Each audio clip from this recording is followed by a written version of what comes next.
నెల 29న అంటే మార్చి 29, 2025న అత్యంత శక్తివంతమైనటువంటి సూర్యగ్రహణం అయితే మనకి సంభవిస్తుందండి. మనకి ఇది అమావాస్య, పాల్గొన అమావాస్య అంటే కొత్త అమావాస్య రోజున ఈ సూర్యగ్రహణం అయితే సంభవిస్తుంది. అంతేకాదండి, అష్టగ్రహ కూటమి కూడా ఉందండి. అంతేకాదండి, ఆ అమావాస్య శనివారం రావడం వలన ఏంటంటే మనకి శని అమావాస్యగా కూడా అతీంద్రియ శక్తులు కలిగినటువంటి రోజు అండి ఈరోజు.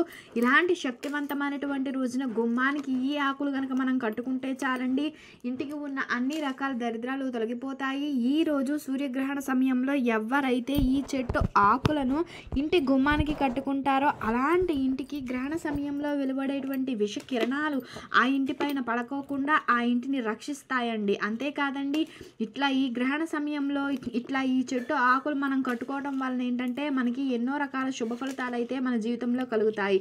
గ్రహణ దోషాలు ఆ ఇంటికి తగలవు.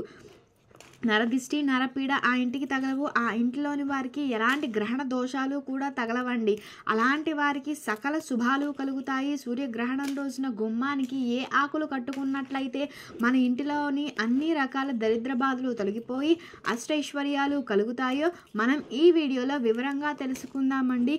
అసలు ఈ గ్రహణానికి మనం గ్రహణ నియమాలు పాటించాలా లేదా, గర్భిణీ స్త్రీలు ప్రత్యేక జాగ్రత్తలు తీసుకోవాలా లేదా, ఏ రాశుల వారికి అనుకూలంగా ఉంటుంది, మనం ఎలాంటి వారు జాగ్రత్తగా ఉండాలి అనేటువంటి విషయాలను కూడా మనం ఈ వీడియోలో వివరంగా తెలుసుకుందామండి.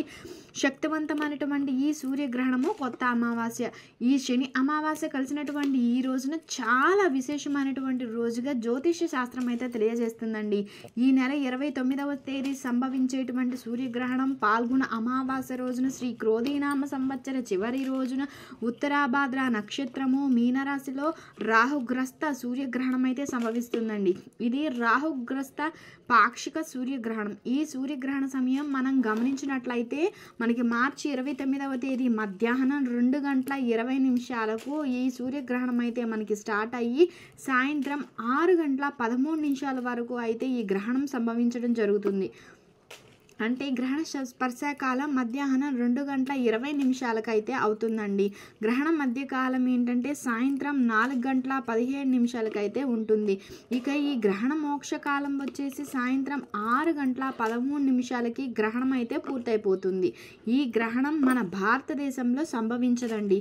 అందువలన ఏంటంటే మనం గ్రహణ నియమాలు పాటించాలి అన్నటువంటి నియమం అయితే లేదు. కానీ గర్భిణీ స్త్రీలు మాత్రం జాగ్రత్తలు పాటిస్తే చాలా మంచిదని చెప్పేసి పెద్దలు చెప్పడం జరుగుతుంది. ఈ గ్రహణం మన భారతదేశంలో సంభవించకపోయినప్పటికీ కూడా భూమి మీద గ్రహణం సంభవిస్తుంది కాబట్టి ఈ సమయంలో తీవ్రమైన రేడియేషన్స్ కారణంగా గాల్లో విషగాలుల వలన అనేక రకాల సమస్యలు అయితే కలుగుతాయని చెప్పేసి చెప్పడం జరుగుతుంది. సో జాగ్రత్తలు పాటిస్తే చాలా మంచిదండి. ముఖ్యంగా ఏంటంటే ఈ గర్భిణీ స్త్రీలు మాత్రం ఈ గ్రహణ ప్రారంభానికి ముందే మీ ఇంటి గుమ్మానికి కిటికీలకు రావి ఆకుల తోరణాన్ని కట్టుకోవడం వలన ఏంటంటే మనకి గ్రహణ విషకిరణాలు వచ్చేటువంటి బాధలు అనేవి ఉండవండి. అంతేకాకుండా ఈ గ్రహణ సమయంలో అంటే మధ్యాహ్నం 2 గంటల నుంచి సాయంత్రం 6:13 వరకు కూడా గర్భిణీ స్త్రీలు ఇంట్లో పడుకొని దైవనామస్మరణ చేస్తూ ఉంటే చాలా మంచిది. ఈ గ్రహణం అనేది మనకి మిట్ట మధ్యాహ్నం సంభవిస్తున్న కారణంగా ఏంటంటే తీవ్ర విషగాలులు ఏర్పడే ప్రభావం ఉంది. అందువలన ప్రత్యేకంగా జాగ్రత్తలు తీసుకుని అందరూ ఇంట్లో ఉంటే చాలా మంచిదండి. ఈ సూర్యగ్రహణం ఎఫెక్ట్ అనేది మన భూమండలానికి ఎక్కువగా ఉంటుంది. ఈరోజు దర్బలు ఇంటి మీద వేసుకుంటే కూడా చాలా మంచిదండి. ఈ గ్రహణ నియమాలు మనం పాటించాల్సిన అవసరం లేదు. కానీ కొంతమంది పండితులు వ్యక్తిగత జాగ్రత్తలు పాటిస్తే మంచిదని చెప్పడం జరుగుతుంది. పాటించాలి అన్న నియమం లేకపోయినప్పటికీ పాటిస్తే ఏమవుతుంది, మనకి మంచే కదా జరిగేది. కాబట్టి మన వ్యక్తిగత జాగ్రత్త కనుక మనం తీసుకుంటే మంచిదండి. ఈ గ్రహణ సమయంలో కూడా ఆహారం పొట్టలో లేకుండా ఉంటే చాలా మంచిది. ఇక ఈ సూర్యగ్రహణానికి ఏంటంటే అత్యంత ముఖ్యమైనది అమృతకాలంగా చెప్పుకునేటువంటి గ్రహణ కాలం. అంటే ఈ నెల 29వ తేదీ మధ్యాహ్నం 2:20 నుంచి సాయంత్రం 6:13 వరకు ఉన్నటువంటి ఈ గ్రహణ సమయాన్ని ఎవరైతే సక్రమంగా యూజ్ చేసుకుంటారో వారికి భవిష్యత్తులో అదృష్టం అయితే కలుగుతుంది. ఈ సమయంలో ఎవరైతే దైవనామస్మరణ చేస్తూ ఉంటారో వారికి కలిగేటువంటి పుణ్యం వర్తించడం, ఆ బ్రహ్మతరం కూడా కాదండి. గ్రహణ సమయంలో ఓం నమః శివాయ, ఓం నమో నారాయణాయ, ఓం లేకపోతే తారక మంత్రం, ఇట్లా మన ఇష్ట దైవ మంత్రాలను కనుక మనం జపించినట్లయితే వారికి 1,000,000 రెట్ల పుణ్య ఫలితం కలుగుతుంది. ఇక ఈ గ్రహణం మీనరాశిలో కనుక సంభవిస్తుంది కాబట్టి ఈ మీనరాశి వాళ్ళు ఏంటంటే మేషరాశి వారు, మీనరాశి వారు, సింహరాశి వారు, ధనుస్సు రాశి వారు ఈ గ్రహణం సంభవించేటువంటి చూడకూడదండి. ఈ గ్రహణం మన భారతదేశంలో అయితే సంభవించదు. ఇది north west America, north east ప్రాంతాలలోను, నార్త్ అమెరికా, యూరోప్ మరియు నార్త్ రష్యాల్లో అయితే కనిపిస్తుందండి. అంటే ముఖ్యంగా Canada, Portugal, Spain, Ireland, France, UK, Denmark, Germany, Norway, Finland మరియు రష్యా అటువంటి ప్రాంతాల్లో అయితే ఈ పాక్షిక సూర్యగ్రహణం అయితే సంభవిస్తుంది. India, Pakistan, Sri Lanka, Australia, Nepal, Afghanistan, UAE, Fiji, south అమెరికాలలో అయితే ఈ గ్రహణం అయితే కనిపించదు. ఈ గ్రహణం వలన ఏంటంటే మనకి అధమ ఫలితాలు కలిగేవి, శుభ ఫలితాలు కలిగేవి, అశుభ ఫలితాలు కలిగేవి, మధ్యస్థ ఫలితాలు కలిగేటువంటి రాశులు ఏంటో మనం తెలుసుకుందామండి. ఈ గ్రహణం వల్ల అశుభ ఫలితాలు కలిగేటువంటి రాశులు వచ్చి మీనరాశి, మేషరాశి, సింహరాశి అండ్ ధనస్సు రాశులండి. ఈ 4 రాశుల వారికి కూడా అశుభ ఫలితాలు అయితే కలుగుతాయి. ఇక ఈ గ్రహణం వలన మధ్యస్థ ఫలితాలు కలిగేటువంటి వాళ్ళు ఎవరండి అంటే కర్కాటక రాశి, కన్యా రాశి, వృశ్చిక రాశి, కుంభరాశికి మధ్యస్థ ఫలితాలు అయితే కలుగుతాయండి. ఇక ఈ పాక్షిక సూర్యగ్రహణం వలన ఏంటంటే మనం అదృష్టం పొందేటువంటి వాళ్ళు వచ్చేసి వృషభ రాశి, మిథున రాశి, తులారాశి, మకర రాశి, ఈ 4 రాశులకి కూడా అదృష్టం అయితే కలుగుతుంది. ఈ పాక్షిక సూర్యగ్రహణం వలన ఏంటంటే అధమ ఫలితాలు కలిగేటువంటి మీన, మేష, సింహ, ధనుస్సు రాసేటువంటి వాళ్ళు గ్రహణానంతరం శివాలయ దర్శనం చేసుకున్నట్లయితే మంచిది. శివాభిషేకం చేసుకుంటే ఇంకా మంచిదండి. ఈ 4 రాశుల వారు ఈ గ్రహణ సమయంలో ఇష్టదేవతా నామజపం చేసుకున్నట్లయితే వారికి కలిగేటువంటి చెడు ఫలితాలన్నీ తొలగిపోతాయి. ఈ గ్రహణ సమయంలో అంటే ఈ 3 గంటలు మనం ధ్యానం చేసుకోవాలండి. ఇట్లా చేస్తే దైవశక్తి అనేది ఆవహిస్తుంది. ఎవరైతే గ్రహణ సమయంలో మంత్రజపం చేసుకుంటారో వారికి కలిగేటువంటి శక్తిని వర్ణించడం కూడా ఎవరి తరం కాదు. ఆ దేవుని యొక్క శక్తి వారికి కలుగుతుంది. ఇక గ్రహణం వలన ఏంటంటే అదృష్టం లభించే వృషభ, మిథున, తుల, మకర రాశి వారికి చెప్పిందే శాసనంగా ఉంటుందండి. వీరికి ఉన్నటువంటి కష్టాలన్నీ తొలగిపోతాయి. ఈ గ్రహణం వీరికి అదృష్టాన్ని అయితే కలగజేస్తుంది. ఉద్యోగంలో చికాకులు పోయి ప్రమోషన్స్ అనేవి కలగడం జరుగుతుంది. నిరుద్యోగులకు తిరుగైతే ఉండదు. కొంచెం కష్టపడ్డారనుకోండి మంచి ఉద్యోగంలో అయితే స్థిరపడగలుగుతారు. విదేశీయానం చేయగలుగుతారు. వీరు ఏ వ్యాపారం చేసినా బాగా కలిసి వస్తుందండి. సినీ రంగంలో ఉన్నటువంటి వాళ్ళకి కూడా బాగా కలిసి వస్తుంది. ఈ సూర్యగ్రహణం వీరికి పట్టిందల్లా బంగారంగా మారడానికి అవకాశం ఉంటుంది. అప్పులు తీరి అప్పులు ఇచ్చే స్థాయికి వెళ్ళగలుగుతారు. కష్టాలు, దరిద్రం, బాధలు అన్నీ కూడా ఈ రోజుతో పోతాయి. ఆర్థికంగా బాగా కలిసి వస్తుంది. నలుగురిలో పేరు ప్రఖ్యాతులు కలుగుతాయి. మొత్తంగా ఏంటంటే ఈ 4 రాశుల వారికి కూడా తిరుగులేని రాజయోగాన్ని గ్రహణం అయితే కలగజేస్తుంది. ఇక మరి ఈ గ్రహణం నష్టపరిచేటువంటి రాశులు మీన, మేష, సింహ, ధనుస్సు రాశులు వారు ఏంటంటే చాలా జాగ్రత్తగా ఉంటే మంచిదండి. మీరు మోసపోయే అవకాశాలే ఎక్కువగా ఉంటాయి. మనం ఎంత తెలివి ఉన్నా సరే ఈ సమయంలో మనం మోసపోయే అవకాశం అయితే ఉంది. మాట్లాడేటప్పుడు జాగ్రత్తగా మాట్లాడండి. మనం మంచికి పోతే చెడు ఎదురవుతుంది. స్నేహితులే శత్రువులుగా మారుతారు. తాడు పామై కరుస్తుందండి. అనుకోని అపనిందలను అయితే మనకి కలుగుతాయి. మానసిక పరంగా కూడా డిస్టర్బెన్సెస్ అనేవి కలుగుతూ ఉంటాయి. ఇలాంటి సమస్యలు ఎదుర్కోవాల్సి వస్తుంది. కాబట్టి వీరంతా ఈ గ్రహణ కాలంలో ఇష్టదేవతానామం కనుక జపించినట్లయితే శక్తిని పొందుతారు. మీ దోషాలన్నీ తొలగి అంతే మంచి జరుగుతుంది. ఇక గర్భిణీ స్త్రీలు ఉన్నటువంటి ఇంటిలో మరియు ప్రతి ఒక్కరు కూడా ఈ గ్రహణ సమయానికి 1 గంట ముందు ప్రతి ఒక్కరు కూడా రావి ఆకులను గుమ్మానికి తోరణంగా కట్టుకోండి. ఈరోజు ఆకులను లేక కొమ్మలను తెచ్చుకొని మీ ఇంటిలో గుమ్మానికి ఈ రావి ఆకులను తోరణంగా కనుక కట్టుకున్నట్లయితే ఆ ఇంటిపైన గ్రహణ సమయంలో వెలువడే విషకిరణాలు ఆ ఇంటిపైన తగలకోకుండా మన ఇంటిని రావి ఆకులు అనేవి రక్షిస్తాయండి. ముఖ్యంగా గర్భిణీ స్త్రీలో ఉన్నటువంటి ఇంట్లో మాత్రం ఎన్ని గుమ్మాలు ఉంటే అన్ని గుమ్మాలకు, కిటికీలకు ఈ రావి ఆకులను తోరణంగా కట్టుకోవడం మాత్రం అసలు ఎవరు మర్చిపోకండి. ఈ సూర్యగ్రహణం సమయంలో రావి చెట్టు ఆకులు ఉన్న చిన్న చిన్న కొమ్మలు తీసుకుని పసుపు దారంతో కట్టి ఇంటి గుమ్మానికైతే కట్టాలండి. మీ ఇంట్లో ఎన్ని గుమ్మాలు ఉంటే అన్ని గుమ్మాలకి కూడా మీరు ఇలా గనక కట్టినట్లయితే గ్రహణ దోషాలు, విషకిరణ ప్రభావం అయితే పడదు. మీ ఇంటిని మరియు ఇంట్లో వారిని రక్షిస్తుంది. అంతేకాదండి, మీ ఇంటిలో ఉన్నటువంటి నెగిటివ్ ఎనర్జీ మొత్తం తొలగిపోయి పాజిటివ్ ఎనర్జీ అయితే కలగడం జరుగుతుంది. అదేవిధంగా ఏంటంటే ఇంట్లో బాధలున్నా, ఆర్థిక సమస్యలు ఉన్నా, దుఃఖం ఉన్నా, కష్టాలున్నా, ఇంటికి సంబంధించిన వాస్తు దోషాలు ఉన్నాయి అనుకున్న, ఇంట్లో అనారోగ్య సమస్యలు ఎక్కువగా ఉన్నాయండి అనుకుంటే ఇది పోవడానికి మనకి మంచి అవకాశం అండి. అంతటి శక్తి ఈ ఆకులకైతే, ఈ రావి ఆకులకైతే ఉంటుంది. ఈ శక్తివంతమైన సూర్యగ్రహణం రోజుని ఇట్లా కనుక చేస్తే జీవితంలో ఉత్తమ ఫలితాలు అయితే కలుగుతాయి. ఎవరైతే శక్తివంతమైన సూర్యగ్రహణ సమయంలో రావి చెట్టు ఆకుల తోరణాన్ని ఇంటి గుమ్మాలకు కడతారో వారి ఇంటిలో ఉన్నటువంటి వారికి అద్భుత శక్తులు, దేన్నైనా సాధించే ధైర్యం, అదృష్టం ఖచ్చితంగా కలుగుతుంది. అలాంటి ఇల్లు సిరి సంపదలతో తులుతూగుతుంది. గ్రహణ సమయంలో ఇలా ఇంటికి రావి ఆకులు కట్టుకోవడం వల్ల ఒక పరమార్థము, రహస్యం అయితే ఉంది. రావి చెట్టు ఆకుల నుంచి ఏంటంటే ప్రాణవాయువు అనేది ఎక్కువగా రిలీజ్ అవుతుందండి.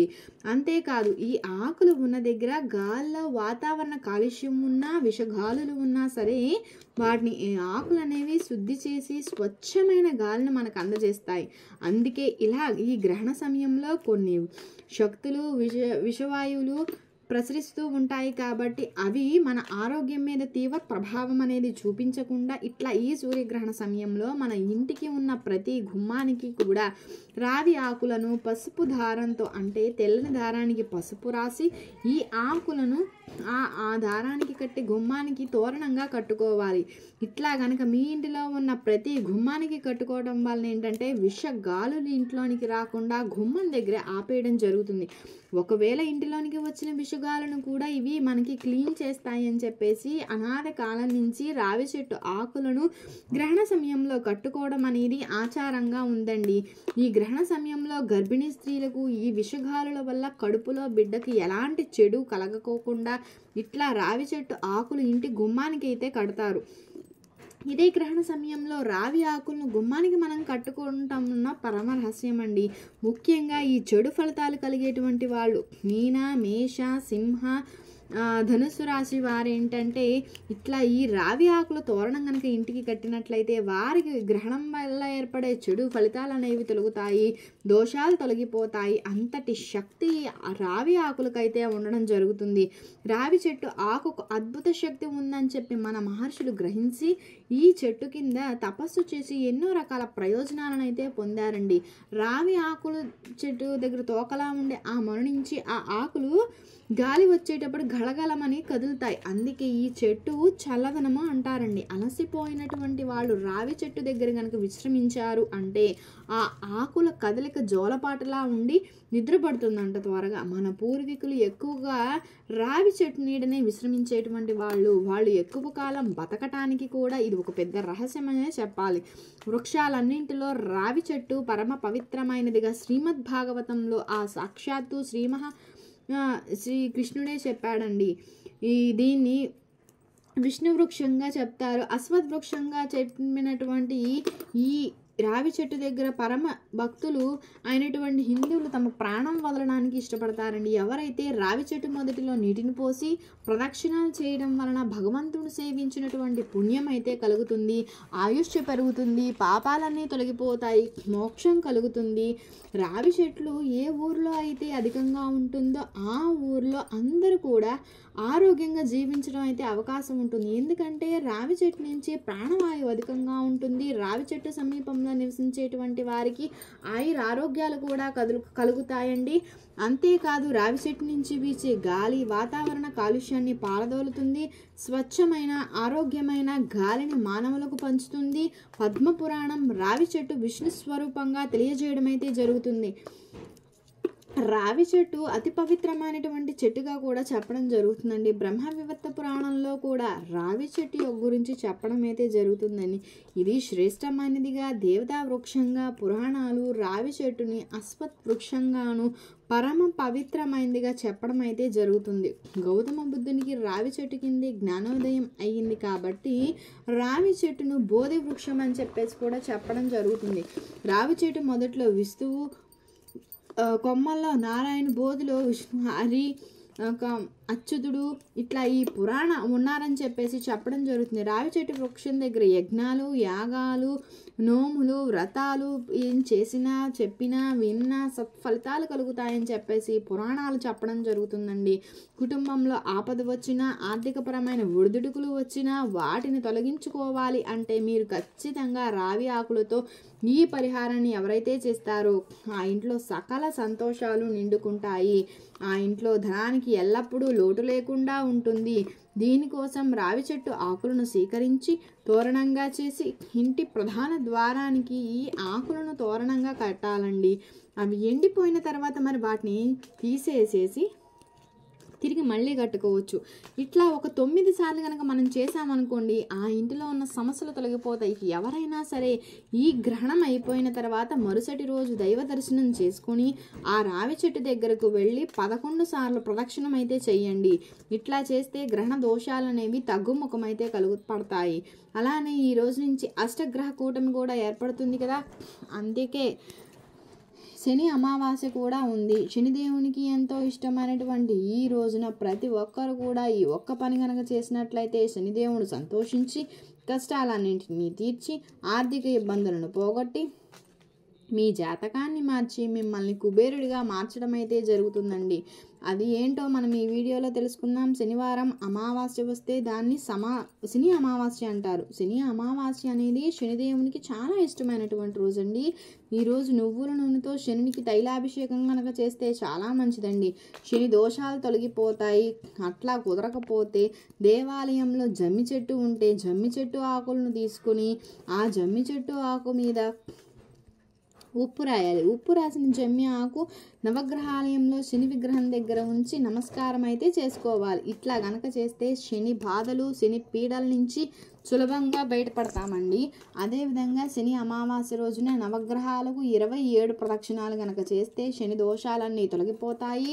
27 ప్రదక్షిణాలు చేస్తూ ఓం శనీశ్వరాయ నమః అని చెప్పేసి చెప్పుకోవాలి. ఇట్లా గనక చేస్తే శని దోషాలు తొలగిపోతాయి. అదేవిధంగా శని అమావాస్య రోజున ఆవుకు నల్ల నువ్వులు, బెల్లం గనక తినిపించినట్లయితే కూడా శని దోషాల నుంచి బయటపడగలుగుతాము. దీన్ని చిమ్మిలి అంటారండి. శనివారం ఆవుకు చిమ్మిలి తినిపించిన, శని అమావాస్య రోజున ఆవుకు చిమ్మిలి తినిపించిన శని దోషాల నుంచి సులభంగా బయటపడగలుగుతాం. అదేవిధంగా శని అమావాస్య రోజు ఇంట్లో ఈ ప్రత్యేకమైన దీపాన్ని తినిపిస్తే శని భగవానుని సులభంగా ప్రసన్నం చేసుకోవచ్చు. ఆ దీపం ఎలా వెలిగించాలండి అంటే శని అమావాస్య రోజున ప్రదోష కాలంలో మీ ఇంట్లో హాల్లో పడమర దిక్కున మీరు బియ్యపు పిండితో ముగ్గు వేసుకోండి. ఆ ముగ్గు మీద మట్టి ప్రమిదనైతే ఉంచి ఆ మట్టి ప్రమిదలో ఇంకొక మట్టి ప్రమిదను ఉంచి దానిలో నువ్వుల నూనెనైతే పోసి 8 ఒత్తులు విడివిడిగా పోసి దీపాన్ని అయితే వెలిగించాలి. ఈ ప్రదోష సమయంలో మీ హాల్లో పడమర దిక్కున ఎవరైతే ఈ దీపాన్ని వెలిగిస్తారో అండి వారు శని దోషాల నుంచి చాలా ఈజీగా బయటపడగలుగుతారు. అలానే శని అమావాస్య రోజు నల్ల చీమలకు పంచదారను ఆహారంగా పెడితే కూడా మంచిది. నల్ల కుక్క కనిపిస్తే నల్ల కుక్కకు ఏదైనా ఆహారం వేస్తే మంచిదండి. శని అమావాస్య రోజు రావి చెట్టు దగ్గర దీపం పెట్టినట్లయితే చాలా మంచిది. శని అమావాస్య రోజున రావి చెట్టు దగ్గరకు వెళ్ళి రావి చెట్టు మొదట్లో నల్ల నువ్వులు కలిపిన నీటిని పోయండి. అలానే ఆ రావి చెట్టు దగ్గర మట్టి ప్రమిదలో నువ్వుల నూనెను పోసి 8 ఒత్తులతో మీరు దీపాన్ని అయితే వెలిగించండి. రావి చెట్టు చుట్టూ 8 ప్రదక్షిణాలు అయితే చేయండి. ఈ శని అమావాస్య రోజున రావి చెట్టు దగ్గర ప్రత్యేకంగా ఇట్లా దీపాన్ని అయితే పెట్టి ప్రదక్షిణాలు కనుక చేస్తే శని దోషాల నుంచి మీరు ఈజీగా బయటపడగలుగుతారండి. అదేవిధంగా శని అమావాస్య రోజున ఆ మహాశివునికి సాయంత్రం ప్రదోష కాలంలో ప్రత్యేకంగా అభిషేకం కనుక చేసినట్లయితే శని దోషాలు తొలగిపోతాయి. శని అమావాస్య రోజున ప్రదోష కాలంలో ఇంటిలో శివలింగం ఉన్నటువంటి వాళ్ళు శివలింగానికి నల్ల నువ్వులు పాలల్లో కలిపి ఆ పాలతో అభిషేకం అయితే చేయండి. లేకపోతే ఏదైనా సరే దేవాలయంలో అయినా సరే నల్ల నువ్వులు పాలల్లో కలిపి ఆ పాలు శివలింగం పైన పోయడం చేయండి. సాయంత్రం శివునికి ఇట్లా గనక అభిషేకం చేస్తే శని దోషాల నుంచి చాలా ఈజీగా బయటపడగలుగుతాం. ఇక ఈరోజు ఉదయం సాయంత్రం స్నానం చేసేటువంటి నీటిలో చిటికెడు నువ్వులను బకెట్లో వేసుకుని స్నానం చేస్తే జన్మల దరిద్రం తొలగిపోతుంది. ఎందుకంటే శని అమావాస్య రోజు నల్ల నువ్వులను కనుక నీటిలో వేసుకుంటే ఆ నీటికి ఎంతో శక్తి ఉంటుందండి. ఆ నీటిలో స్నానం చేస్తే శని దోషాలు, దరిద్ర బాధలు అన్నీ తొలగిపోతాయి. ఆ శని భగవానుని యొక్క అనుగ్రహం కలిగి అష్టైశ్వర్యాలు మనకి కలగడం జరుగుతుంది. ఇంట్లో ధనవర్షం కురిసేలాగా జీవిస్తాడు. చక్కని ఆరోగ్యం లభిస్తుంది. శనిదేవుడు గర్భంలో ఉండగా ఛాయ ఈశ్వరుని గురించి ఘోర తపస్సు చేయడం జరుగుతుంది. ఉపవాస దీక్ష చేయడం వలన ఆమె కడుపులోని బిడ్డ నల్లగా మారిపోతారంట. తల్లి యొక్క తపస్సు వల్ల అనేక రొక్క ఈశ్వర శక్తులను పొందుతాడు. ఒకసారి సూర్యుడు శనిదేవుణ్ణి చూసి సూర్య తేజస్సు లేనటువంటి ఈ బిడ్డ తన బిడ్డ కాదని చెప్పేసి ఛాయను సూర్యుడు అనుమానిస్తాడు. అది విన్న శనిదేవుడు కోపంతో సూర్యుడిని నల్లగా మారిపోమని చెప్పేసి సూర్యగమనం ఆగిపోవాలని చెప్పి సూర్యరథం నల్ల రంగులో మారిపోవాలని చెప్పి శపించడం జరుగుతుందండి. అప్పుడు తన తప్పు తెలుసుకున్న సూర్యుడు ఈశ్వరుడిని ప్రార్థించి వేడుకోవడం జరుగుతుంది. అప్పుడు ఈశ్వరుడు ప్రత్యక్షమై సూర్యునితో ఇలా చెప్పడం జరుగుతుంది. శని గర్భంలో ఉండగా ఛాయ ఉపవాస దీక్ష చేయడం వలన ఏంటంటే శని నల్లగా పుట్టాడని చెప్పి చెప్తాడనమాట. ఈశ్వరుడికి తన శాపాన్ని వెనక్కి తీసుకోమని చెప్తే అంతటా శని ఈశ్వరుని కోరిక మీద తన శాపాన్ని వెనక్కి తీసుకుంటాడు. అప్పటి నుంచి కూడా శని సూర్యుని పైన పగ పెంచుకోవడం జరుగుతుంది. తర్వాత శనిదేవుడు ఈశ్వరుని గురించి తపస్సు చేసి ఎన్నో రకాల వరాలు పొందుతారు. అదేవిధంగా ఆ లక్ష్మీదేవి సోదరైన జ్యేష్ఠాదేవి అంటే ఈమెనే దరిద్ర దేవత అంటారు. జ్యేష్ఠాదేవి శనీశ్వరుని యొక్క భార్య అంటే శని భగవానుడు విష్ణుమూర్తికి తోడల్లుడవుతాడు. అంతేకాదండి యమధర్మరాజుకి సోదరుడు, గ్రహాలకు యువరాజు. శనిదేవుణ్ణి దూషించడం సర్వదేవతలను దూషించిన దాంతో సమానం కాబట్టి అదేవిధంగా ఆయనను గనక పూజిస్తే దేవతలను కూడా పూజించిన ఫలితమైతే కలుగుతుంది. ఆ ఆంజనేయ స్వామిని పూజించడం వలన శని భగవానుని యొక్క ఏర్పడేటువంటి ప్రతికూల ప్రభావాల నుంచి కూడా ఉపశమనం పొందగలుగుతామని చెప్పేసి చెప్పడం జరుగుతుంది. అందుకు కారణం రామాయణంలో హనుమంతుడు రాముని బారి నుంచి తనను రక్షించినందుకు కృతజ్ఞతగా ఎవరైతే ఆంజనేయుణ్ణి ప్రార్థిస్తారో, ముఖ్యంగా శనివారం పూజిస్తారో వారికి శనిగ్రహ యొక్క వ్యతిరేక ఫలితాల నుంచి విముక్తి పొందుతారని శనిదేవుడు హనుమంతుల వారికి చెబుతారు. ఈరోజు చాలా విశేషమైన రోజుగా కూడా మనకి శాస్త్రం చెప్తుందండి. జాతకరీత్యా శని బాగోలేనటువంటి వాళ్ళు ఈనాటి శని, అష్టమ శని, అర్ధాష్టమ శని, కంటక శని వల్ల పీడించేటువంటి వాళ్ళు, అలాంటి వాళ్ళు ఈరోజు బాధలన్నింటినీ పోగొట్టుకోవడానికి మనకి చాలా శుభదినం. వివాహం ఆలస్యం అయిపోతుంది, ఆటంకాలు ఎదురవుతున్నాయి, అనేక రకాల సమస్యల నుంచి బాధపడుతున్నాము అనుకునే వాళ్ళు శనిదేవుణ్ణి ఈరోజు భక్తి శ్రద్ధలతో పూజిస్తే అన్ని ఆటంకాలు తొలగిపోతాయి. శని అధిపతి కదా, అందులో ఈ అమావాస్య కలిసి రావడం వలన శనిదేవునికి ఇష్టమైనటువంటి రోజు అండి. ఎవరైతే శని భగవానుని అనుగ్రహం పొందాలి అనుకుంటారో అలాంటి వాళ్ళు ఖచ్చితంగా ఈరోజు శని భగవానునికి ప్రత్యేక పూజలు, తైలాభిషేకాలు ఖచ్చితంగా చేస్తారు. శని దేవుని అనుగ్రహం ఉంటే పేదవాడు ధనవంతుడు అవుతాడు. శని దేవుడు ప్రతికూలంగా ఉంటే ధనవంతుడు పేదవాడవుతాడు. ఇది శాస్త్రం చెప్తుందండి. జ్యోతిష్య శాస్త్రం ప్రకారం శనిదేవుడు నవగ్రహాలలో ఒక గ్రహం. ఒక వ్యక్తి జాతక చక్రంలో శని అనుకూల స్థానంలో ఉంటే ఆ వ్యక్తికి శక్తివంతమైన జీవితం, ఆరోగ్యకరమైన జీవితం, అలానే అన్ని రకాల విషయాలలో కూడా సానుకూలత అయితే ఉంటుంది. జాతక ప్రకారం ప్రతి ఒక్కరు కూడా జాతక చక్రంలో శని 4వ స్థానంలో ఉండాలనుకుంటారు. ఎందుకంటే ఏ ఇతర అనుగ్రహం అనుకూలంగా ఉన్న శని ఇచ్చేటువంటి మంచి ఫలితాలు ఇవ్వలేదు. శని ప్రతికూలంగా ఉంటే కలిగే దుష్ఫలితాలు అనేవి తీవ్రంగా ఉంటాయి. ఇలాంటి వాళ్ళు ఈ శని అమావాస్య రోజు చేసేటువంటి పరిహారాలు మంచి శుభ ఫలితాలను ఇస్తాయి. ఈరోజు నువ్వుల నూనెతో శనిదేవునికి అభిషేకం చేయడం, ఉపవాసం ఉండడం, అదేవిధంగా రావి చెట్టుకు ప్రదక్షిణాలు చేసేసి ఆవు నెయ్యితో దీపం పెట్టడం, చెడు ఆలోచనలు, దరిద్రం, సమస్యలు, కుటుంబ కలహాలు అన్నీ తొలగిపోతాయని శాస్త్రం చెప్తుంది. అదేవిధంగా శనీశ్వరునికి అత్యంత ప్రీతికరమైన వస్తువులు నువ్వుల నూనె, నల్లని వస్త్రము, ఇనుము. ఈరోజు బ్రాహ్మణునికి వీటిని దానం చేసినట్లయితే ఎలాంటి శని కంటకదని దోషాలు పోతాయి. ఈ శని అమావాస్య రోజున నువ్వుల నూనెతో శనిదేవునికి తైలాభిషేకం చేస్తే ఏలినాటి శని దోషం తొలగిపోయి మీ ఇంటిలో సకల శుభాలు కలిగేలాగా ఆ శనిదేవుడు దీవిస్తాడు. పూర్వజన్మలో మనం చేసిన పాప ఫలితాల ఆధారంగా మన నడవడికను శనీశ్వరుడు నేర్పిస్తారని చెప్పడం జరుగుతుంది. శని పేరు చెబితే చాలామంది భయపడతారు. అలా కాకుండా శనీశ్వరుని భయంతో కాకుండా భక్తితో ఆరాధించండి. సకల శుభాలు కలిగేలాగా దీవించి ఐశ్వర్యాన్ని ఇస్తారండి. శని అమావాస్య రోజున శనికి నువ్వుల నూనెతో తైలాభిషేకం చేసి ఏ కోరిక కోరినా సరే ఖచ్చితంగా నెరవేరుస్తారని చెప్పి పురాణం చెప్తుంది. శనిదేవునికి ఆగ్రహం కలిగించే పనులు చేయకూడదు. అంటే ద్రోహము, వెన్నుపోటు, హింస, పాప మార్గాలు, అన్యాయం, లంచాలు తీసుకునేటువంటి వాళ్ళకి శనిదేవుడు మిక్కిలి అపాయకారండి. ఇలాంటి పనులు చేసేటువంటి వారిని హింసించి నానా యాత్రలకు గురి చేసి అత్యంత క్రూరంగా అమిత బాధలకు గురి చేస్తారు. అంతేకాదండి, అతని యొక్క అనుగ్రహం ఉంటే వారిని అందలాన్ని ఎక్కిస్తాడండి ఆ శనిదేవుడు. అదేవిధంగా ఈరోజు చేసే చెడ్డ పనులు మహాపాపాలుగా చెప్పడం జరుగుతుంది.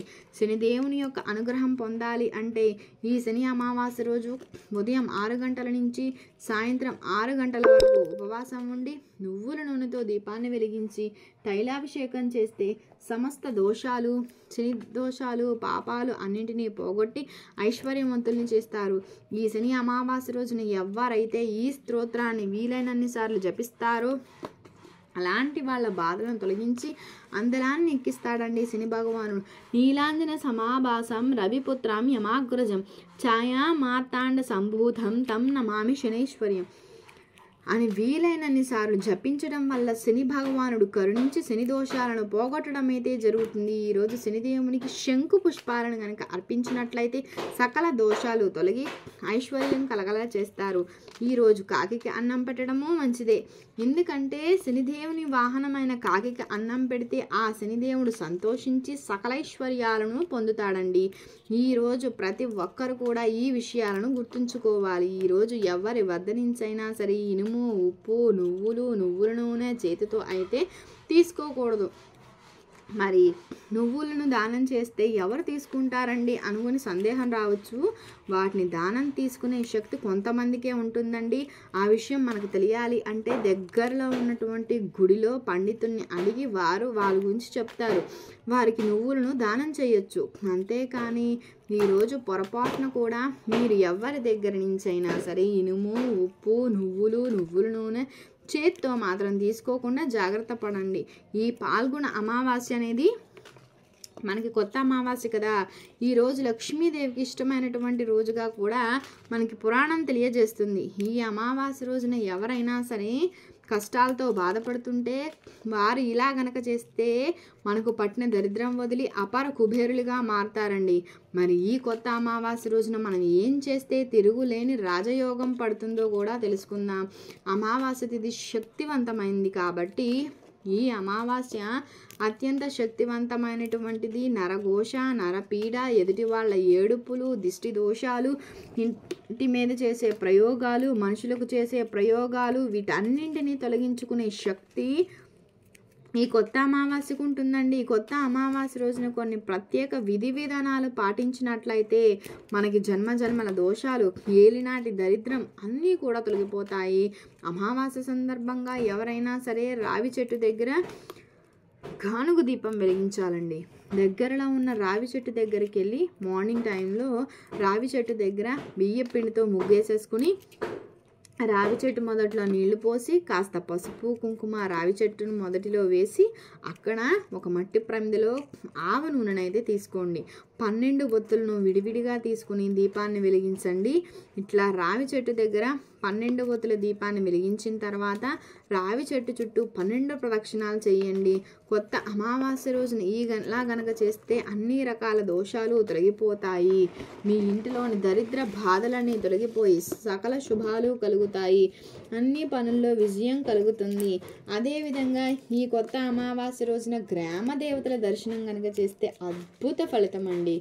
పోలేరమ్మ, నాంచారమ్మ, పెద్దమ్మ, పోచమ్మ ఇట్లా గ్రామ దేవతలు కనుక మీకు ఉంటే గ్రామ దేవతల ఆలయాలకు వెళ్ళండి. అక్కడ గ్రామ దేవతలకు పెరుగన్నాన్ని నైవేద్యం పెట్టండి. అప్పుడు ఇంటిళ్ళపాదికి ఉన్న అనారోగ్య సమస్యలన్నీ తొలగిపోతాయండి. అదేవిధంగా ఎక్కడైనా సరే కాళికాదేవి అమ్మవారి ఆలయం ఉన్నా సరే, అమావాస్య రోజున కాళికాదేవికి పూజ చేయించుకున్నా సరే, ఆ కాళిక అమ్మవారికి నిమ్మకాయల దండ సమర్పించిన ఆ కాళిక అమ్మ పాదాల దగ్గర కొన్ని నిమ్మకాయలను ఉంచి వాటిని తెచ్చుకొని ఇంటి ముందు భాగంలో కట్టుకోండి. ఇంట్లో ఏళ్లనాటి దరిద్రం మొత్తం తొలగిపోతుంది. ఇంట్లో వాళ్ళకి ఇంటి మీద ఉన్న నరపీడ, శత్రు బాధలు, ప్రయోగాలు ఇవన్నీ తొలగిపోతాయి. ఈరోజు నిమ్మకాయ పులిహార ప్యాకెట్స్ పంచిన జాతక దోషాలన్నీ తొలగిపోతాయండి. అదేవిధంగా ఈ కొత్త అమావాస్య రోజున గుమ్మడికాయ కానీ, బెల్లం కానీ, కాయగూరలు కానీ, వస్త్రం కానీ ఎవరికైనా సరే బ్రాహ్మణులకు దానం చేయడం వలన ఏంటంటే మీకు ఇంతకాలం పట్టిన దరిద్రం వదులుతుంది.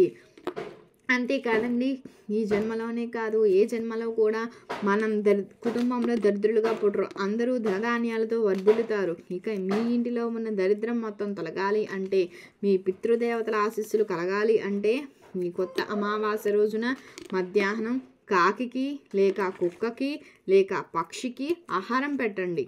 అట్లా చేయడం వలన పితృదేవతలు సంతోషించి వంశాన్ని అభివృద్ధి అయ్యేలా చేస్తారండి. దరిద్రం పోయి అష్టైశ్వర్యాలు కలిగేలా చేస్తారు. ఇక ఈ కొత్త అమావాస్య రోజున ఏంటంటే కొన్ని పనులు తప్పకుండా చేయాలి, కొన్ని పనులు అస్సలు చేయకూడదు. అవేంటో కూడా తెలుసుకుందాం. ముందుగా మనం చేయాల్సింది ఏంటనేది తెలుసుకుందామండి. పాల్గొన అమావాస్య రోజు సూర్యోదయానికి ముందే నిద్రలేగవాలి. ఈ పవిత్రమైనటువంటి రోజు సాత్విక ఆహారం తీసుకోవాలండి. ఈరోజు ఖచ్చితంగా ఉపవాసం ఉండాలి. సాయంత్రం వేళ ఇంట్లో దీపాన్ని వెలిగించండి. మార్నింగు ఈవినింగు వీలైతే శక్తి ఉంటే వస్త్రదానం చేసే అవకాశం ఉంటే చెయ్యండి. పూర్వీకులకు తర్పణం చెయ్యండి. ఈరోజు పూర్వీకులను సంతృప్తి పరిస్తే అనుకున్న కార్యాలనేవి దిగ్విజయంగా పూర్తవుతాయి. అంతేకాదండి, ఆర్థిక బాధలన్నీ తొలగిపోతాయి. ఇక ఈ కొత్త అమావాస్య రోజున ఏంటంటే చేయకూడని పనులు కూడా తెలుసుకుందాం. ఈ పాల్గొన అమావాస్య రోజు పగటి పూట పొరపాటున కూడా నిద్రపోకండి. ఈ రోజున ఉల్లి, వెల్లుల్లి, మాంసం, ఆల్కహాలు ఇట్లాంటివి సేవించకండి. ఈరోజు బ్లాక్ డ్రెస్సెస్ని ధరించకండి. అలానే శుభప్రదమైన దుస్తులను ధరించాలి. ఈరోజు ఖచ్చితంగా బ్రహ్మచర్యం పాటించాలి. కలయికలో పాల్గొకూడదు. ఈరోజు కోపంగా ఉండకూడదు. కోపం నియంత్రించుకోవాలి. వీలైనంత ఎక్కువగా హ్యాపీగా ప్రశాంతంగా ఉండడానికి ట్రై చేయండి. ఈ అమావాస్య రోజున ఎవరైతే శివారాధన చేస్తారో అలాంటి వారి అన్ని బాధలు, కష్టాలు తొలగి అష్టైశ్వర్యాలు కలుగుతాయి.